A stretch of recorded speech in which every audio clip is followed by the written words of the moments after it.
Hello and welcome to SPM IAS Academy. Today we will analyze important newspaper articles of 19th May 2021. Please note you can download the PDF version of today's newspaper analysis by clicking the link given in the comment section. You can also download April 2021 magazine from our website spmisacademy.com. You can also join our WhatsApp group through the link given in the description section for more study materials. This is the list of the topics that we will be covering from today's newspaper, and the first article is taken from India, Israel and Palestine issue. And this topic is important from our syllabus paper 3 international relations point of view. तो देखिए, जो हाल फिलहाल में Israel और Palestine के बीच में जो भी सीरीज ऑफ डेवलपमेंट्स हुए हैं वो तो सब हमने अपने न्यूज़पेपर एनालिसिस में कवर किया ही है। जैसा कि मैंने आपको बताया पहले के न्यूज़पेपर एनालिसिस में कि अल अक्सा मॉस्क कंपाउंड के अंदर इजरायली पुलिस ने अटैक कर दिया, जहां पे more than 300 Palestinians were injured. और अल अक्सा मॉस्क का सिग्निफिकेंस भी मैं आपको बता चुका हूँ, it is the third most sacred place for Islamic people. फिर इस मॉस्क अटैक के बाद हमास, जो एक रेडिकल इंसर्जेंट ग्रुप है गाजा एरिया का, उसने बहुत सारे रॉकेट अटैक्स किए, रॉकेट अटैक करने की कोशिश की ऑन इजराइल टेरिटरी, लेकिन इजराइल ने अपने आप को डिफेंड कर लिया with help of air defence system जिसका नाम था आयरन डोम। इसको भी हमने कवर किया। अब इस हमास के इस अटैक के जवाबी कार्रवाई में इजराइल ने बम्बार्डमेंट शुरू कर दिया है गाजा रीजन में। अब उसने रॉकेट अटैक करना शुरू कर दिया है गाजा रीजन में, जिसमें बहुत सारे सिविलियंस की डेथ हो गई है, including one Indian person as well. और अब ये जो कन्फ्लिक्ट है इजराइल और फ़लस्तीन के बीच में, आप कह सकते हैं इजराइल और हमास के बीच में, जो ऑपरेट करता है गाजा एरिया से, ये जो कन्फ्लिक्ट है it is turning out to be a major humanitarian crisis. बहुत सारे सिविलियन लोगों की जाने जा रही हैं। तो ये सारी चीज़ें, इस सीरीज ऑफ इवेंट्स मैंने इस इमेज की मदद से समझाने की कोशिश की। इजरायली पुलिस का अटैक पहले अल अक्सा मॉस्क पे, फिर उसके जवाब में हमास का अटैक, और हमास के इस अटैक को डिनाई कर दिया with help of Iron Dome Israeli forces ने। और अब जवाबी कार्रवाई में इजरायली फोर्सेस बम्बार्डिंग कर रहे हैं गाजा एरिया का, और इसमें कई सारे इनोसेंट सिविलियंस, उनको अपनी लाइफ गंवानी पड़ रही है। कई सारे बच्चे जो हैं they have been rendered homeless. तो ये सारी प्रॉब्लम्स निकल के आ रही हैं। अब करंट इश्यूज़ क्या निकल के आ रहे हैं पूरे दुनिया भर में, खासकर इस्लामिक कम्युनिटी के लोग अब डिमांड कर रहे हैं कि गाजा स्ट्रिप में जो भी बम्बार्डिंग कर रहा है इजराइल, इसको जल्दी से जल्दी रोका जाए। Israel must be stopped immediately, क्योंकि many civilian innocent people are dying every day. तो अब ये मुद्दा यूनाइटेड नेशन सिक्योरिटी काउंसिल में भी डिस्कस किया गया, और इस पे पिछले एक सप्ताह में, जब से ये कन्फ्लिक्ट शुरू हुआ है, पिछले एक वीक में 3 बार इमरजेंसी मीटिंग हो चुकी है यूनाइटेड नेशन सिक्योरिटी काउंसिल की। वर्चुअल इमरजेंसी मीटिंग हो चुकी है, और ऐसा माना जा रहा है कि उन तीनों ही बार एक ज्वाइंट स्टेटमेंट रिलीज करने की कोशिश की गई। उस ज्वाइंट स्टेटमेंट में इजरायली फोर्सेस को क्रिटिसाइज़ करने की बात कही गई कि इन्होंने जो भी ह्यूमन राइट्स वायलेशन किया है गाजा एरिया में उसको जल्दी से जल्दी रोकना चाहिए। लेकिन ये जो ज्वाइंट स्टेटमेंट इजरायली फोर्सेस के अगेंस्ट था, इसी कारण ने यूएस ने तीनों बार इस तरह के रिजोल्यूशन को या स्टेटमेंट को ब्लॉक कर दिया है। अब ये देखो, हर मीडिया में, हर न्यूज़ चैनल में आ नहीं रहा है, क्योंकि ऑफकोर्स ये यूनाइटेड नेशन सिक्योरिटी काउंसिल के अंदर की बात है कि क्या ज्वाइंट स्टेटमेंट था। जब तक वो पास नहीं हो पाता तब तक हम तो और आप तो जान नहीं सकते। लेकिन इस तरह का एक रिपोर्ट पब्लिश किया है अल जजीरा न्यूज़पेपर ने, आपको पता है बहुत ही रेप्यूटेड इंटरनेशनल न्यूज़पेपर है, तो उसने इंटरनेशनल न्यूज़ चैनल है, तो इसने पब्लिश किया है कि इजराइल पैलेस्टीन में US blocked UN statement for 3rd time in a week. तो उसके बेसिस पे मैं ये बता रहा हूँ, बट इसके पीछे और कोई सॉलिड लॉजिक है नहीं, क्योंकि इसको फॉर्मली नहीं बताया गया कि यूएस ने ब्लॉक कर दिया था इजराइल के अगेंस्ट किसी भी रिजोल्यूशन को। अब जरा देखते हैं कि इंडिया का क्या स्टैंड रहा इस इशू पे। चूँकि इंडिया एक नॉन परमानेंट मेंबर है हाल फिलहाल में यूनाइटेड नेशन सिक्योरिटी काउंसिल के अंदर, 2021 से लेकर के अगले साल दिसंबर तक इंडिया की नॉन परमानेंट मेंबरशिप रहेगी। और इजराइल और हमास के इस मुद्दे पे ओपन डिबेट हुई यूनाइटेड नेशन सिक्योरिटी काउंसिल में, और वहाँ पे इंडिया ने भी पार्टिसिपेट किया। इंडिया को रिप्रेजेंट किया इंडिया के permanent representative to United Nation Mister S Tirumurti साहब ने। तो एस तिरुमूर्ति साहब ने इंडिया को रिप्रेजेंट किया, और उन्होंने इस तरह का कुछ ऑफिशियल स्टेटमेंट दिया है इंडिया के बिहाफ पे। तो ऑफिशियल स्टेटमेंट एक बार पढ़ते हैं, उसके कुछ इंपॉर्टेंट पॉइंट्स को पढ़ते हैं। तो एस तिरुमूर्ति साहब ने कहा in the open debate that I request that both sides refrain from attempts to unilaterally change the existing status quo including in the East Jerusalem and its neighborhoods. The historic status को at the holy places of Jerusalem including Haram al Sharif और Temple Mount must be respected. तो अगर आप ध्यान से इस statement को पढ़ें तो एस तिरुमूर्ति साहब कह रहे हैं कि जो करंट सिचुएशन है, जो करंट सीज फायर लाइन है, उसको अननेसेसरीली ब्रेक नहीं किया जाना चाहिए और उसको रेस्पेक्ट किया जाना चाहिए। और अगर फ्यूचर में इस डिस्प्यूट को रिजॉल्व करना है तो वो बातों से, नेगोशिएशन से रिजॉल्व होना चाहिए, ना कि अग्रेशन से। तो कहीं ना कहीं इंडिया ने इजरायली फोर्सेस को कंडेम किया है। एस तिरुमूर्ति साहब का अगर आप पूरा स्टेटमेंट देखेंगे तो उन्होंने साफ साफ कहा है कि ये जो करंट कन्फ्लिक्ट है, it started with Israeli forces entering into Al Aqsa mosque compound. तो मतलब अगर एकदम सरल बातों में कहा जाए तो इंडिया के रिप्रेजेंटेटिव ने, यानी कि इंडिया के बिहाफ पे उन्होंने कहा है कि ये जो रिसेंट कन्फ्लिक्ट है इसको इजराइल ने स्टार्ट किया है। वो बात अलग है कि उसके बाद हमास ने बम्बार्डिंग की, फिर उसके बदले में इजराइल बम्बार्डिंग कर, लेकिन शुरुआत इजराइल ने की थी। तो इस स्टेटमेंट का कई सारा इंप्लीकेशंस निकाला जा सकता है। इंडिया ने बहुत ही इम्प्लिसिटली, बहुत ही सॉफ्ट तरीके से इजराइल को इस पूरे मुद्दे के लिए रिस्पॉन्सिबल ठहराया है, क्योंकि इजराइल की पॉलिसी रही है स्टेटस को बार बार ब्रेक करना। इजराइल क्या करता है, जितनी ज़मीन उसके पास है वो तो वो है ही है, धीरे धीरे अपने लोगों को और आगे पैलेस्टीनियन एरिया में सेटल कराता रहता है। उसको सेटलर्स पॉलिसी ऑफ इजराइल कहते हैं। और धीरे धीरे पैलेस्टीनियन लोगों से और ज़्यादा ज़मीन वो अक्वायर करता रहता है। तो ये जो अप्रोच है इजराइल का, इसको कंडेम किया है इंडिया ने। इसी से आप जोड़ करके देख सकते हैं इस स्टेटमेंट को कि attempts to unilaterally change the existing status, जो सेटलर्स पॉलिसी है अलग अलग एरियाज में, पैलेस्टीनियन एरिया में जाकर के जूस लोगों को सेटल कराना, वो पॉलिसी गलत है। इनडायरेक्टली इंडिया ने क्रिटिसाइज कर दिया। तो implicitly India has held Israel responsible for its acquisition policy और एक्वायरिंग पैलेस्टीनियन टेरिटरी पॉलिसी। दूसरी बात, इस करंट कन्फ्लिक्ट में भी इंडिया ने साफ साफ कहा है कि Israel started this recent conflict.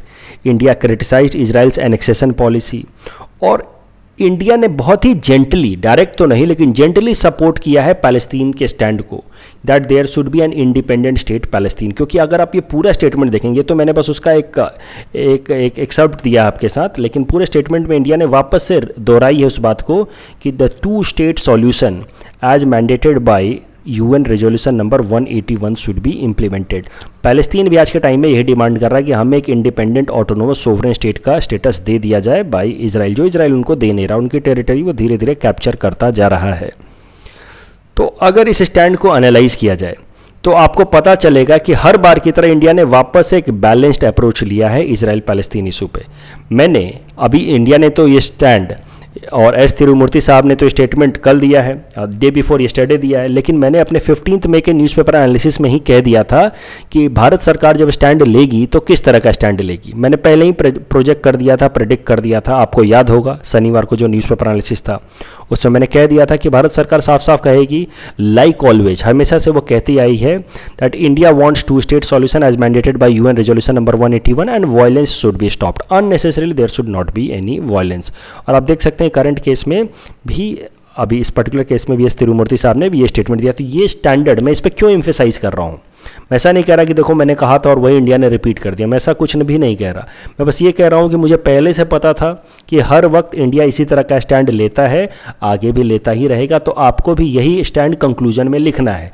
और इस साल के लिए इजराइल पैलेस्तीन इशू बहुत इंपॉर्टेंट हो गया है, तो आपको बस रटी रटाई बात ये लिखनी है। हर वक्त हमारे डिप्लोमेट्स यही बात कहते हैं इजराइल पैलेस्तीन इशू पे, आपको भी अपने पेपर में आंसर में यही कंक्लूजन में लिखना है। और अगर आप इस सेकेंड स्टेटमेंट को देखें that the violence must be stop, तो आपको फिर से पता चलेगा कि इस बार वायलेंस इजराइल ने स्टार्ट किया था और इसी कारण से इनडायरेक्टली इंडिया ने इजराइल को कंडेम किया है।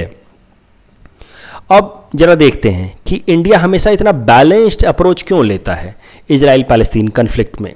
तो देखिए, ये दोनों ही साइड, चाहे इजराइल वाला साइड हो या पैलेस्तीन साइड हो, दोनों ही इंडिया के नेशनल इंटरेस्ट के लिए इंपॉर्टेंट है। फॉरेन पॉलिसी में तो आपको पता है कि nothing else matters except national interest. तो इंडिया भी अपनी नेशनल इंटरेस्ट को बैलेंस करने की कोशिश कर रहा है इन दिस पर्टिकुलर केस, और हमारे लिए दोनों ही साइड इंपॉर्टेंट है, चाहे इजराइल या पैलेस्तीन। तो हम दोनों ही साइड्स के, किसी भी साइड के अगेंस्ट कोई हार्ड स्टेटमेंट देना अफोर्ड नहीं कर सकते, इसीलिए हम बहुत ही सॉफ्ट स्टेटमेंट और वो भी इंटरनेशनल जो अग्रीमेंट है या आप कह लीजिए यूनाइटेड नेशन का जो रिजोल्यूशन, उसको बार बार कोट करके हम अपनी बात रखते हैं। फॉर एग्जांपल अगर आप देखें तो दोनों ही साइड इंपॉर्टेंट है और दोनों के बीच का रास्ता हमें अपनाना है। इजराइल हमारे लिए क्यों इंपॉर्टेंट है? क्योंकि इजराइल हमारे लिए आज के टाइम में मेजर डिफेंस पार्टनर बन पड़ा है। क्योंकि अगर आप देखें तो फ्रांस, यूएस, रसिया के बाद चौथा सबसे इंपॉर्टेंट डिफेंस पार्टनर है, डिफेंस सप्लायर है इजराइल। और जो हाई एंड टेक्नोलॉजीज वो सप्लाई करता है वो हमारे लिए बहुत इंपॉर्टेंट है। कुछ दिनों पहले हमने न्यूज़पेपर एनालिसिस में देखा था कैसे बराकेट, स्पाइडर या falcon air warning control system, ये सब कुछ इंडिया ने इजराइल से इंपोर्ट किए हैं। और उसके अलावा इजराइल यूएस का बहुत ही इंपॉर्टेंट अलाई है, बहुत इंपॉर्टेंट और आप कह ले सकते हैं दोस्त है, बिल्कुल सरल शब्दों में। और इंडिया हाल फिलहाल में यूएस के साथ अलाइन करने की कोशिश कर रहा है in order to counter aggressiveness of China against India. तो आप इस तरह से समझ लीजिए कि हमारा दोस्त यूएस और यूएस का दोस्त इजराइल, तो हमें भी इजराइल से कुछ तो दोस्ती रखनी ही होगी। हमें यूएस की ज़रूरत है और क्योंकि हमें चाइना को काउंटर करना है, तो इस कारण से because of China factor also India can not afford to make any statement against Israel, क्योंकि फिर यूएस से हमारी हॉस्टिलिटी बन सकती है। अगर अरब कंट्रीज़ का सिग्निफिकेंस की बात की जाए, देखिए ये जो पैलेस्टीनियंस हैं ये तो अरब कंट्रीज़ वाले ही हैं। पैलेस्टीनियंस कौन से लोग हैं? जो इस एरिया में रहने वाले अरब लैंग्वेज को और अरब कल्चर को फॉलो करने वाले लोग हैं, इस्लामिक कम्युनिटी के लोग, वही तो हैं पैलेस्टीन्स। तो Palestinians are Arabic people only. अब अरब कंट्रीज़ हमारे लिए क्यों इंपॉर्टेंट है? चाहे सऊदी अरबिया हो, यूएई हो, कुवैत हो, कतर हो, ये सब हमारे लिए इंपॉर्टेंट इसलिए बिकॉज ऑफ एनर्जी सिक्योरिटी। आपको पता है कि कितना सारा तेल हम अरब कंट्रीज से खरीदते हैं। In fact our largest supplier is Iraq of crude oil, Saudi Arabia भी है। तो इस तरह के कई सारे अरब कंट्रीज हैं जिसमें हमारी एनर्जी सिक्योरिटी, क्रूड ऑयल का सप्लाई डिपेंडेंट है। उसके अलावा कई सारे इंडियन डायस्पोरा के लोग इन सारे कंट्रीज़ में रहते हैं, काम करते हैं। आपने कुछ दिनों पहले न्यूज़पेपर एनालिसिस में देखा कि India earned highest amount of remittances from abroad in this particular year, और वो रेमिटेंस में भी सबसे ज़्यादा रेमिटेंस आता है वेस्ट एशियन कंट्रीज से। उनमें से भी सबसे ज़्यादा रेमिटेंस आता है यूएई से, और यूएई भी एक अरब कंट्री है जो पैलेस्टीनियन कॉज को सपोर्ट करता है अगेंस्ट इजराइल। तो इस कारण से भी इंडिया पूरी तरह से प्रो इजराइल स्टेटमेंट भी नहीं दे सकता। देखिए एंटी इजराइल नहीं दे सकते क्योंकि यूएस दुखी हो जाएगा, इजराइल दुखी हो जाएगा तो हमारे डिफेंस इक्विपमेंट्स के सप्लाई को रोक सकता है वो। और प्रो इजराइल सपोर्ट स्टेटमेंट भी नहीं दे सकते, इजराइल को सपोर्ट करता हुआ भी स्टेटमेंट नहीं दे सकते, क्योंकि अरब कंट्रीज एंटेगोनाइज हो सकते हैं और हमारी एनर्जी सिक्योरिटी या डायस्पोरा की सेफ्टी सिक्योरिटी खतरे में आ सकती है। उसके अलावा एक और बात है जो आपको ध्यान से समझनी है और इस तरह के क्वेश्चंस में लिखना है कि पाकिस्तान की एक पॉलिसी रही है इंटरनेशनल रिलेशंस में, उसकी एक पॉलिसी रही है कि इंडिया को वो एक एंटी मुस्लिम कंट्री की तरह प्रेजेंट करे। जो भी इस तरह के ऑर्गेनाइजेशन है जैसे ऑर्गेनाइजेशन फॉर इस्लामिक कोऑपरेशन, वहाँ पे वो इंडिया को एंटी मुस्लिम्स की तरह प्रेजेंट करता है। वो दिखाना चाहता है कि जो कश्मीर का मुद्दा है वो एक्चुअली हिंदू मुस्लिम मुद्दा है और इंडिया एसेंशियली एक हिंदू कंट्री है जो कश्मीरी लोग जो मुसलमान हैं उनको हरास कर रहा है।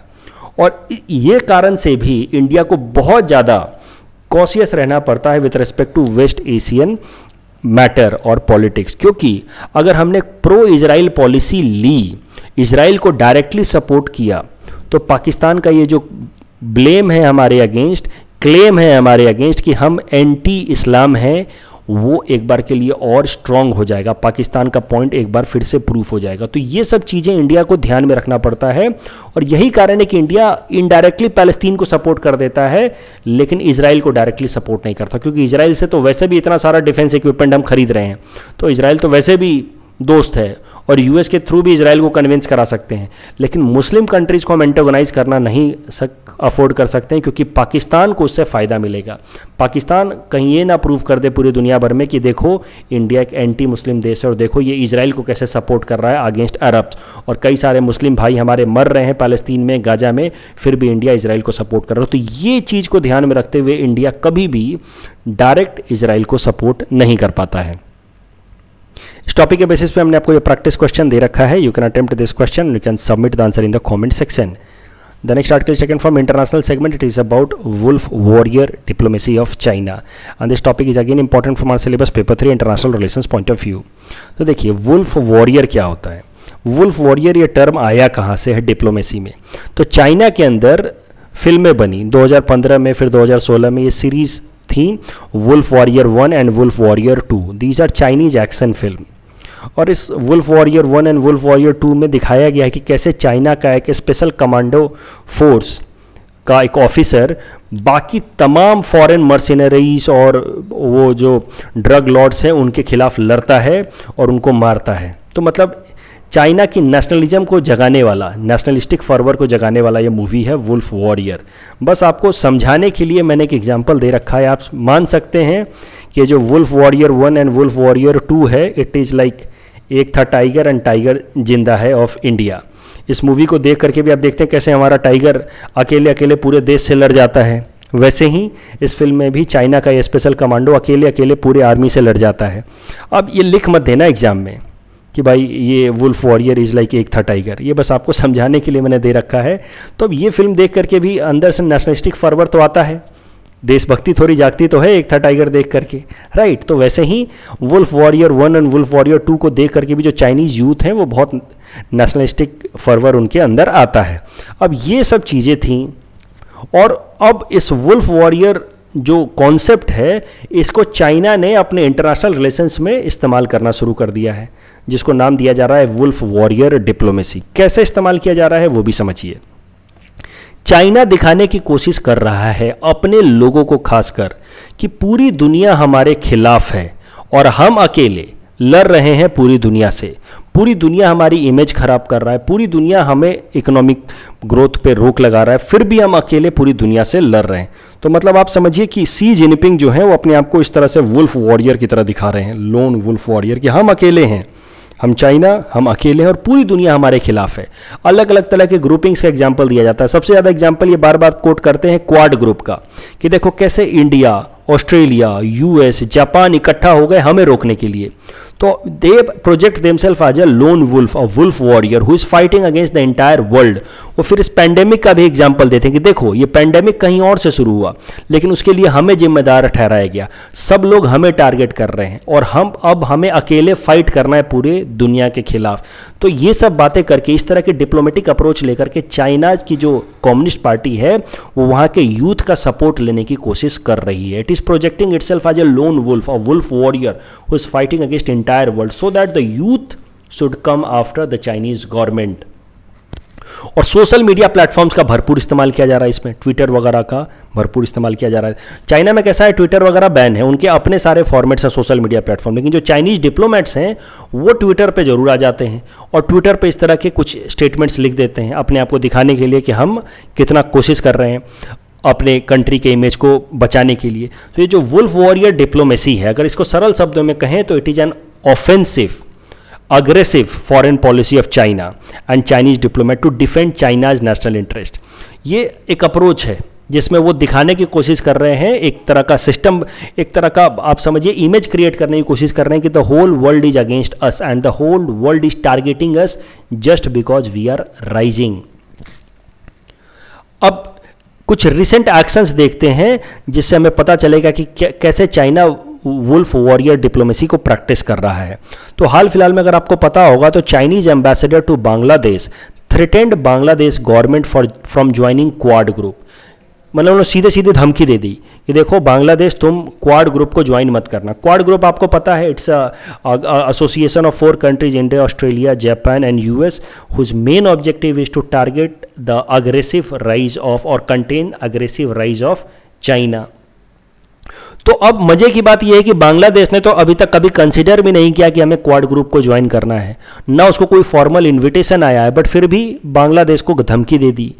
तो ये अब अगर ध्यान से समझिए कि बांग्लादेश को ये धमकी क्यों दी गई, तो बस इसलिए दी गई ताकि एक माहौल बनाया जाए, to create an atmosphere back in China, कि देखो सब लोग एक मिलजुट होकर के मिल रहे हैं, बांग्लादेश भी देखो क्वाड जो ज्वाइन करने की बात कर रहा है, जबकि बांग्लादेश तो कह रहा है कि भाई हम तो सोचे भी नहीं थे और ऐसी कोई बात भी नहीं है कि हम क्वाड को ज्वाइन करें। लेकिन it's a part of their wolf warrior diplomacy, they are projecting like entire world is aligning against them. उसके अलावा वुल्फ वॉरियर डिप्लोमेसी में हाल फिलहाल में उन्होंने और भी कई सारी चीज़ें की, 1-2 एग्जाम्पल मैंने यहाँ दे रखा है। चाइना के एक डिप्लोमेट हैं, सटायरिस्ट हैं, जो इस तरह के कार्टून्स बनाते रहते हैं, आजकल कंप्यूटर जनरेटेड कार्टून्स बनाते रहते हैं। उन्होंने G7 कंट्रीज़ के मीटिंग पे एक सटायर मारा है तो देखिए हाल फिलहाल में G7 कंट्रीज़ की मीटिंग हुई है और G7 कंट्री के लीडर्स ने इस तरह से इमेज खिंचाया अलग अलग खड़े होकर के, क्योंकि कोरोना वायरस चल रहा है तो पैंडेमिक के टाइम उन्होंने सोशल डिस्टेंसिंग नॉर्म्स का ध्यान रखते हुए इस तरह से इमेज एक खिंचाया और ये इमेज पूरी दुनिया भर में सर्कुलेट हुआ। अब क्या किया इस चाइनीज़ डिप्लोमेट ने कि इस एक पुराना फ़ोटो निकाला गया, लगभग 120 साल पुराना फ़ोटो इस तरह का। वो 120 साल पुराना फोटो जो है that belongs to Boxer Rebellion in China. तो बॉक्सर रिबेलियन के बारे में थोड़ा समझ लेते हैं। 1899 से 1901 2 सालों तक ये बॉक्सर रिबेलियन चला अगेंस्ट फॉरेन इन्वेडर्स।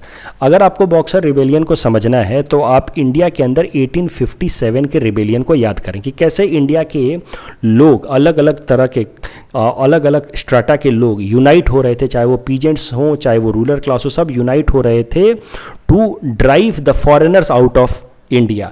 ठीक वैसे ही बॉक्सर रिबेलियन हुआ चाइना के अंदर, जहाँ पे अलग अलग कैटेगरी के अलग अलग स्ट्राटा के लोग, चाहे वो पीजेंट्स हों चाहे वो किंग प्रिंसली क्लास हो, किंग डायनेस्टी हो, वो सब इकट्ठा हो रहे थे। उनका एक ही पर्पस था, to drive out the foreign invaders. लेकिन ये बॉक्सर रिबेलियन को दबाने के लिए दुनिया की 8 कंट्रीज़ ने मिल करके एक अलायंस बनाया। इस 8 कंट्रीज़ में रसिया भी था, जापान भी था, यूएस भी था, ऑस्ट्रिया, हंगरी, इस तरह के 8 कंट्रीज़ ने मिल करके अलायंस बनाया तो in order to suppress this rebellion, और इस रिबेलियन को सप्रेस कर भी दिया गया। तो ये जो 8 कंट्रीज़ ने जब अलायंस बनाया टू सप्रेस बॉक्सर रिबेलियन, उस टाइम का ये इमेज इस तरह का कुछ खींचा गया था। ऑफ कोर्स उसमें पीछे G7 नहीं लिखा था क्योंकि उस टाइम में तो G7 था ही नहीं। अब वो इमेज था इस तरह का और ये इमेज आज का है इस तरह का, पीछे G7 लिखा था। अब इसको इस G7 को इक्वेट करने की कोशिश की गई है उस बॉक्सर रिबेलियन के उस टाइम के उस इमेज से जिसमें 8 कंट्रीज़ का अलायंस था, दिखाने के लिए कि ये जो G7 मीटिंग है ये भी चाइना के राइज को दबाने के लिए है, ठीक वैसे ही जैसे उस टाइम में ये 8 कंट्रीज़ का अलायंस बना था चाइना के बॉक्सर रिबेलियन को दबाने के लिए। और साथ में ये सब भी कुछ लिखा है कि उस टाइम में तो हमें दबा दिया गया लेकिन अब हम नहीं दबेंगे, हम आगे बढ़ेंगे। और पीछे सटायर के फॉर्म में ये G7 का इमेज पीछे यहाँ पे लाके लगा दिया G7। और अगर आप मज़े की बात देखें, मतलब चाइना के आप सोचिए कि किस तरह से ये लोग अग्रेसिव हो गए आजकल और किस तरह का सटायर मार रहे हैं। तो आप देखिए यहाँ पे एक इंडियन सोल्जर भी खड़ा है। ये कंप्यूटर जनरेटेड फोटो है, पुराना जो फोटो लिया है उसी में कंप्यूटर की मदद से कुछ कुछ नई नई चीज़ें ऐड कर दी हैं। तो ये पुराना फोटो था, उसमें पीछे कंप्यूटर की मदद से G7 ऐड कर दिया, कंप्यूटर की मदद से यहाँ पे एक इंडियन सोल्जर को भी खड़ा कर दिया है। और ये इंडियन सोल्जर को देखिए मास्क पहना दिया है। ये एक तरह का सटायर है क्योंकि हाल फिलहाल में G7 की मीटिंग में इंडिया को भी इन्वाइट किया गया था। तो अब इस फोटो में भी इंडियन सोल्जर को खड़ा करके दिखा दिया गया है कि कैसे इंडिया भी पूरे दुनिया के साथ इकट्ठा होकर के चाइना को रोकने की कोशिश कर रहा है। और ये मास्क पहना करके दिखाने की कोशिश की गई है कि इंडिया तो खुद ही बीमार है, वो हमें क्या रोकेगा। तो इस तरह का सटायरिकल अप्रोच, इस तरह का अग्रेसिव अप्रोच, कन्फ्रंटेशनल अप्रोच लिया जा रहा है अंडर वुल्फ वॉरियर डिप्लोमेसी। अब आखिर चाइना इस तरह का वुल्फ वॉरियर डिप्लोमेसी में इस तरह का अग्रेसिव अप्रोच ले क्यों रहा है, इसके पीछे क्या क्या कारण हो सकते हैं। तो पहला कारण है इकोनॉमिक राइज ऑफ चाइना। अब चाइना दुनिया का दूसरा सबसे बड़ा इकोनॉमी बन गया है पिछले 10 सालों से। अब ये काफ़ी आगे निकल चुका है। जो तीसरे नंबर पे जापान, उससे भी काफ़ी आगे निकल चुका है। इनफैक्ट PPP बेसिस पे तो ये दुनिया का सबसे पहला इकोनॉमी बन चुका है। Even it has surpassed US। तो चाइना ऐसा माना जा रहा है कि बहुत कॉन्फिडेंट हो गया, उसके डिप्लोमेट्स बहुत कॉन्फिडेंट हो गए क्योंकि पूरी दुनिया भर में इनके प्रोडक्ट्स बिकते हैं। पूरी दुनिया जो है इनके चेकबुक डिप्लोमेसी के कारण इनके, आप समझिए, इनसे लोअर एंड पे है, इनके ओवरऑल डोमिनेंस का शिकार बन रही है। तो इस कारण से Chinese for diplomats have become way too confident and that's why they have become way too aggressive. और चाइना की जो पुरानी फॉरेन पॉलिसी हुआ करती थी जिसका नाम था हाइड द क्लॉज, मतलब अपने पंजे छुपा के रखो, खतरनाक रहो लेकिन ऊपर से बिल्कुल आप इनोसेंट दिखो, इनोकुअस दिखो। ये पॉलिसी थी डेंग जियोपिंग के टाइम की। पहले के जो चाइनीज प्रेसिडेंट थे, प्रीमियर थे, डेंग जियोपिंग 1978 ऑनवर्ड्स, उनकी पॉलिसी थी कि हाइड द क्लॉज। बिल्कुल हाइड द क्लॉज का उल्टा अप्रोच ले रहे हैं अब जो है वुल्फ वॉरियर डिप्लोमेसी की, बिल्कुल दिखो कि हम वॉरियर हैं। तो इस तरीके से, और ये अंतर इसलिए आया है because of the economic rise of China. दूसरा क्या कारण हो सकता है वुल्फ वॉरियर डिप्लोमेसी के पीछे? Generate nationalism in China. जो कम्युनिस्ट पार्टी ऑफ चाइना है वो वहाँ के यूथ का सपोर्ट चाहती है, उनके अंदर नेशनलिस्टिक फर्वर जगाना चाहती है और इस कारण से ये वुल्फ वॉरियर डिप्लोमेसी वो प्रैक्टिस कर रहे हैं ताकि अपने यूथ को दिखाएं कि कैसे पूरे दुनिया के खिलाफ हम अकेले लड़ रहे हैं। उसके अलावा तीसरा पर्पस है जो चाइना कहता है कि we want to tell the Chinese side of the story. China का ऐसा मानना है कि पूरा का पूरा वेस्टर्न मीडिया बायस्ड है, वो चाइना को हमेशा गलत तरीके से दिखाता है, गलत तरीके से प्रोजेक्ट करता है। फॉर एग्जाम्पल उन्होंने, ऐसा चाइना का कहना है कि कैसे वेस्टर्न मीडिया ने चाइना को गलत तरीके से प्रेजेंट कर दिया कि कैसे हमारे यहाँ पे कोरोना वायरस बनाया गया, ओरिजिनेट हुआ, जबकि हमारे यहाँ पे तो कोरोना वायरस हुआ ही नहीं। Corona virus never originated in China, ऐसा उनका कहना है। It originated with US soldiers. तो इस तरह से वो कह रहा है कि चाइना का ऐसा मानना है कि पूरी दुनिया की मीडिया जो है हमें गलत तरीके से दिखाती है, बायस तरीके से दिखाती है, और अब हमें अपनी साइड की स्टोरी बताने के लिए थोड़ा अग्रेसिव होना होगा। And that is why we are adopting such a confrontational approach, जिसको नाम दिया जा रहा है वुल्फ वॉरियर डिप्लोमेसी। लेकिन इसका निगेटिव उठाना पड़ सकता है चाइना को, बहुत नुकसान हो सकता है चाइना को। देखिए, चाइना के डिप्लोमेटिक रिलेशंस खराब हो रहे हैं कई सारे देशों के साथ। इस करंट केस में तो आप देख ही सकते हैं कि चाइना और बांग्लादेश के डिप्लोमेटिक रिलेशंस खराब हो गए। आप डायरेक्ट किसी कंट्री को धमकी देंगे, वो भी बिना किसी मुद्दे के, तो नेचुरली डिप्लोमेटिक रिलेशंस तो खराब होंगे ही। इसी तरीके से चाइना ने थ्रेटन किया था ऑस्ट्रेलिया को, पूरे 14 पॉइंट्स थ्रेटिंग, एक 14 पॉइंट्स का लेटर लिखा था ऑस्ट्रेलिया को। जब ऑस्ट्रेलिया ने डिमांड की थी कि there should be an impartial inquiry about origin of corona virus, उस टाइम में बिल्कुल ऑस्ट्रेलिया को थ्रेटन करते हुए 14 पॉइंट्स के इस तरह के लिखे थे उसने लेटर कि हम ये कर सकते हैं, हम अपने स्टूडेंट्स को बुला लेंगे ऑस्ट्रेलिया से, जो स्टूडेंट्स चाइनीज स्टूडेंट्स गए हैं ऑस्ट्रेलिया पढ़ने के लिए, हम उनको बुला लेंगे। तो चाइना से जो फॉरेक्स रिजर्व की कमाई होती है ऑस्ट्रेलिया का, वो बंद हो जाएगा। हम अपने जो भी प्रोडक्ट खरीदते हैं ऑस्ट्रेलिया से, वो बंद कर देंगे, तो ऑस्ट्रेलिया की मार्केट जो है वो डाउन हो जाएगी। तो इस तरह के 14 पॉइंट्स के बड़ी सी लेटर लिखी थी और ऑस्ट्रेलिया को धमकाया था। That was also part of wolf warrior diplomacy. हर बात पे ये लोग कन्फ्रंटेशनल हो जाते हैं और इससे इनके दुनिया भर में डिप्लोमेटिक रिलेशंस खराब हो रहे हैं, प्लस इनका सॉफ्ट पावर खराब हो रहा है। I hope you understand the difference between soft and hard power. तो soft power is all about your influencing capability, बिना जोर जबरदस्ती के, बिना कोहर्सन के आप सामने वाले को कन्विंस कर दे, दैट इज सॉफ्ट पावर। और चाइना की सॉफ्ट पावर बुरी तरह से खराब हो रही है because of its wolf warrior diplomacy. इस टॉपिक के बेसिस पे इस तरह का मेंस प्रैक्टिस क्वेश्चन मैंने आपको दिया है। मेंस में इस तरह से सवाल आपसे पूछा जा सकता है that with the wolf warrior diplomacy fuelled assertive nationalism more visible than ever, China turned a page in its foreign policy. यहाँ पे टर्न्ड अ पेज से इसका मतलब ये है कैसे चाइना ने अपना अप्रोच बदल लिया है। पहले उसका हाइड द क्लॉज पॉलिसी थी, अब लोन वुल्फ या वुल्फ वॉरियर डिप्लोमेसी वो प्रैक्टिस कर रहा है। अब बिल्कुल असर्टिव तरीके से सीधे सीधे वो टक्कर ले रहा है और डायरेक्ट कन्फ्रंटेशनल अप्रोच ले रहा है वो, that is wolf warrior approach.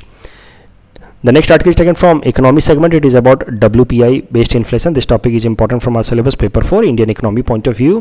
तो देखते हैं करंट न्यूज़ क्या है। देखिए, wholesale price index is at all time high of 10.49% इन अप्रैल 2021। तो 2010 के बाद से ये इतना ऊंचा होलसेल प्राइस इंडेक्स इन्फ्लेशन कभी हुआ नहीं। तो पिछले 10 सालों में ये सबसे हाईएस्ट है। और जो नया बेस ईयर है 2011-12 वाला बेस ईयर के हिसाब से ऐसा पहली बार हुआ है कि होलसेल प्राइस इंडेक्स 10.49% इतना रिकॉर्ड हाई गया हो। तो क्या कारण हो सकते हैं इतना record high wholesale price index inflation के पीछे? तो जो सबसे मेन कारण बता रहे हैं एक्सपर्ट्स वो है बेस इफेक्ट। बता रहे हैं कि देखिए, जो होलसेल प्राइस इंडेक्स इन्फ्लेशन होता है वो तो ईयर ऑन ईयर कैलकुलेट किया जाता है। मतलब इस साल का अप्रैल में इन्फ्लेशन देखा जाएगा पिछले साल अप्रैल 2020 के इन्फ्लेशन की तुलना में, और पिछले साल अप्रैल में inflation wholesale price index inflation बहुत कम था। It was -1.57%। पिछले साल तो एकदम स्ट्रॉन्ग लॉकडाउन लगा हुआ था, तो लोग बाहर निकल ही नहीं रहे थे, सामान खरीद ही नहीं रहे थे, डिमांड ही नहीं थी, और इस कारण से इन्फ्लेशन निगेटिव साइड में था। होलसेल प्राइस इंडेक्स था -1.75%। देखिए, अप्रैल 2020 में निगेटिव साइड में था -1.57%। और यही कारण है कि पिछले साल की तुलना में इस साल इन्फ्लेशन निकाला जा रहा है। तो पिछले साल का बेस चूंकि इतना कम है कि इस साल का इन्फ्लेशन बहुत ज़्यादा दिख रहा है in percentage, and it's coming out to be 10.49%। Base effect तो मैं पहले भी न्यूज़पेपर एनालिसिस में मुझे लगता है कम से कम 2-3 बार डिस्कस कर चुका हूँ। तो आई hope you understand this concept कि लास्ट ईयर का जो कि इन्फ्लेशन इंडेक्स कम था, इस कारण से इस साल का नॉर्मल होने के बावजूद भी डिस्प्रोपोर्शनेटली हाई लग रहा है। उसके अलावा और भी कुछ फैक्टर्स हैं। फैक्टर जैसे कि देखो, ये जो सेकेंड वेव है कोविड-19 का, इसने रूरल एरियाज़ को भी डिसरप्ट कर दिया है। और रूरल एरियाज़ के डिसरप्ट होने के कारण जो रूरल एरियाज़ की जो मंडी हैं, सब्जी मंडी वगैरह या फूड ग्रेन की मंडी, वो भी डिस्टर्ब हो गई हैं इस साल। और इस कारण से फूड सप्लाई चेन एक बार के लिए टूट गया है। और यही कारण है कि फूड प्राइसेस में काफ़ी ज़्यादा इन्फ्लेशन देखा जा सकता है। उसके अलावा ग्लोबल कमोडिटी प्राइसेस भी बहुत ऊपर गए, जैसे क्रूड ऑयल वगैरह, इनके प्राइसेस भी ऊपर गए हैं और इस कारण से भी होलसेल प्राइस इंडेक्स्ड इन्फ्लेशन में आप बहुत ज़्यादा स्टीप राइज देख सकते हैं। इस टॉपिक के बेसिस पे हमने आपको ये प्रैक्टिस क्वेश्चन दे रखा है। You can attempt this question and you can submit the answer in the comment section. The next article is taken from Assam segment. It is about 1 lakh new government jobs in Assam. This topic is important from our syllabus paper for Indian economy point of view. देखिए, बहुत सीधा सा सरल सा news है, आपने भी सुन रखा होगा। पहले ही कैबिनेट मीटिंग में हमारे चीफ मिनिस्टर साहब हिमंता बिस्वा शर्मा साहब ने कहा है कि वो आने वाले 31 मार्च यानी कि 31 मार्च 2022 तक 1 लाख नई नौकरियां जनरेट करेंगे in government sector for youths of Assam. तो इस तरह का उन्होंने प्रॉमिस भी किया था ड्यूरिंग पोल प्रोसेस। तो पोल बाउंड जब स्टेट था हमारा, उस टाइम में उन्होंने इस तरह के कुछ कमिटमेंट भी किए थे। तो उसको फुलफ़िल करने के लिए अब उन्होंने पहले ही कैबिनेट मीटिंग में ये बात रखी है कि और इस पे डिस्कशन हुआ है कि कैसे हम लोग 1 लाख सरकारी नौकरियां जनरेट कर सकते हैं। और नेचुरल सी बात है कि इसमें फिर ये बात निकल के आई है कि कई सारे डिपार्टमेंट्स हैं, सरकारी डिपार्टमेंट्स हैं जिनमें कई सालों से भर्ती नहीं हुई है, कई सारी वैकेंसीज़ हैं वहाँ पे, तो उन वैकेंसीज़ को भरने का काम शुरू किया जाए। और अब ये काम कैसे होगा, कैसे 1 लाख नए गवर्नमेंट जॉब्स क्रिएट होंगे, इस चीज़ को देखने के लिए कमेटी बनाई गई। उस कमेटी का हेड बनाया गया हमारे फाइनेंस मिनिस्टर अजंता नियोग जी को। और इस कमेटी को ये भी काम दिया गया है कि आने वाले जो 1 साल में जो 1 लाख गवर्नमेंट जॉब्स के अपॉइंटमेंट होने वाले हैं, ये पूरी तरह से फेयर तरीके से हों, तो और बिल्कुल मेरिट बेस्ड पे हों। जो पहले जो चीज़ें होती थी वो सब बिल्कुल ना हो, ऐसा क्लियर कट इंस्ट्रक्शन दिया गया है। तो ये आर्टिकल अब एग्ज़ाम पॉइंट ऑफ व्यू से इंपॉर्टेंट हो ना हो, बट फिर भी मैंने कवर किया है वो इसलिए ताकि आप सबको मैं ये बता सकूं कि देखो, जब ये सेकेंड वेव ऑफ कोविड-19 दब जाएगा, सबड्यू हो जाएगा, तो अब आप उम्मीद कर सकते हैं कि बहुत सारे आसाम गवर्नमेंट जॉब्स की वैकेंसीज आएंगी और APSC का कंबाइंड कॉम्पिटिटिव एग्ज़ाम भी बहुत जल्दी कंडक्ट होगा। सरकार ने प्रॉमिस किया है, देखिए पहली कैबिनेट मीटिंग में भी पहली बात ही कैबिनेट मीटिंग में बात हुई है, तो नेचुरली कुछ ना कुछ तो करने की कोशिश करेंगे और यही होगा। कम से कम इस साल तो बहुत अच्छे से एग्ज़ाम और जल्दी से जल्दी होगा, क्योंकि अभी सरकार अब जैसे ही कोविड हटेगा, अभी तो कर नहीं सकते, लेकिन कोविड के बाद सरकार अपनी पूरी कोशिश तो करेगी, जिस तरह का उन्होंने कमिटमेंट किया उसको फुलफिल करने के लिए। तो इस तरीके से आप बिल्कुल रेडी रहिए, सेकेंड वेव सबड्यू होने के बाद एग्जाम्स होंगे। In our segment most probable prelims topics for upcoming UPSC, today we will cover topic number 191 to 195. Topic number 191 is about Cat Que virus. ये एक नया तरह का वायरस है जो चाइना में ओरिजिनेट हुआ है और इंडिया में वापस से स्प्रेड हो सकता है। तो एक वायरस से बचे नहीं, अब दूसरे वायरस की बात चल रही है, कैट क्यू वायरस। अब ये वायरस जो है ये आर्थ्रोपोड बॉर्न वायरस है, मतलब इस तरह के आर्थ्रोपोड इंसेक्ट्स में ये पाया जाता है। आर्थ्रोपोड्स होते क्या हैं? इंसेक्ट्स को ही आर्थ्रोपोड कहते हैं। इनवर्टेब्रेट मतलब इनका अपना कोई स्पाइनल कॉर्ड नहीं होता है। दे हैव एक्सोस्केलेटन मतलब इनकी हड्डियां जो हैं, जो भी हार्ड पार्ट है वो इनके शरीर के बाहर होता है। They have a segmented body मतलब इनके बॉडी पे आप देखेंगे तो 2 पार्ट्स होते हैं, इस तरह के 2 सेगमेंट होते हैं, वो आर्थ्रोपोड होते हैं। ये आर्थ्रोपोड बॉर्न वायरस है कैट क्यू, मतलब इन आर्थ्रोपोड्स में जनरली होता है और वहाँ से फिर ये मॉस्क्यूटोज में या पिग्स में ट्रांसफ़र हो सकता है। ह्यूमन्स पे किस तरह से असर करेगा? हमें ये इलनेस दे सकता है, मेंजेनाइटिस करा सकता है, या पेडियाट्रिक एन्सेप्टेलाइटिस यानी कि बच्चों को एन्सेप्टेलाइटिस करा सकता है। ये इस टॉपिक के बेसिस पे हमने आपको एक प्रैक्टिस क्वेश्चन दे रखा है। You can attempt this question and you can submit the answer in the comment section. Topic number 192 is about National Disaster Management Authority. It is statutory body created under Disaster Management Act of 2005. NDMA consists of a chairperson and other members not exceeding more than 9. Prime Minister is ex officio chairman of this National Disaster Management Authority and it overall works under control of Union Ministry of Home Affairs. Please attempt this question based on topic number 192. Topic number 193 is about India-US Defense Foundation Agreement. So 3 Defense Foundation Agreements between India and US have been already signed. First one is LEMOA Logistic Exchange Memorandum of Agreement. ये हम सब cover कर चुके अपने newspaper analysis में। दूसरा है COMCASA communication compatibility and security agreement. तीसरा है GSO-MIA general security of military information agreement. ये बहुत पहले 2002 में ही साइन कर दिया था इंडिया और यूएस ने। इसको अपग्रेड किया गया हाल फिलहाल में इनटू इंडस्ट्रियल सिक्योरिटी एनेक्स। एक और डिफेंस एग्रीमेंट है जो इंडिया यूएस के बीच में साइन होना बाकी है, जो अभी नेगोशिएशन में है, वो है basic exchange cooperation agreement. This is focusing on geospatial cooperation between India and US. Please attempt this question based on topic number 193। Topic number 194 is about Oaxaca khadi. तो देखिए ओआक्साका एक जगह है मेक्सिको में और वहाँ का एक इंसान इतना ज़्यादा महात्मा गांधी से इंस्पायर हो गया कि फिर वो इंडिया से आकर के खादी कैसे बनाना है वो सब सीख करके जा कर के मेक्सिको में वो खादी बना रहा है और बेच रहा है। ओक्सा का एरिया जो है मेक्सिको का, वहाँ पे ये साल इंपॉर्टेंट इसलिए है क्योंकि प्रधानमंत्री नरेंद्र मोदी जी ने अपने मन की बात में इस ओक्सा का खादी का जिक्र किया था। तो हो सकता है आपसे प्रीलिम्स में पूछ लिया जाए। Please attempt this question based on topic number 194. Topic number 195 is about global hunger index. So this index is published every year by organizations concerned worldwide and Wealth Hunger Life. It tracks hunger at global and regional level as well as national level. इसमें 4 parameters को consider किया जाता है: under nourishment, child wasting, child stunting and child mortality. हाल फिलहाल में जो 2020 की global hunger index ranking publish हुई थी उसमें India was ranked at 94 out of 107 countries. Please attempt this question based on topic number 195. This is the answer of question number 186 to 190 that we had given in yesterday's newspaper analysis. Today's question can be attempted by students and you can submit the answer in the comment section. We'll be sharing answer of these questions in tomorrow's newspaper analysis. कल जो हमने practice question दिया था उसका answer देख लेते हैं. Which of the following statements are true about plasma in our blood? More than 50% of blood fluid are in the form of plasma which carries blood cell and antibodies. Absolutely correct. According to ICMR, plasma therapy is very effective. This is wrong. ICMR has said that it is not much effective. So the correct answer is option A, one only. Which of the following statements are true about red-eared slider turtle? Recently they were found in Brahmaputra Valley. Absolutely correct. They are an invasive species for northeastern states. Also correct. They are endemic to Southeast Asia. This is wrong. They are endemic to Mexico and North America. So the correct answer will be option C, 1 and 2 only. That's all from our side for today. Thanks for watching.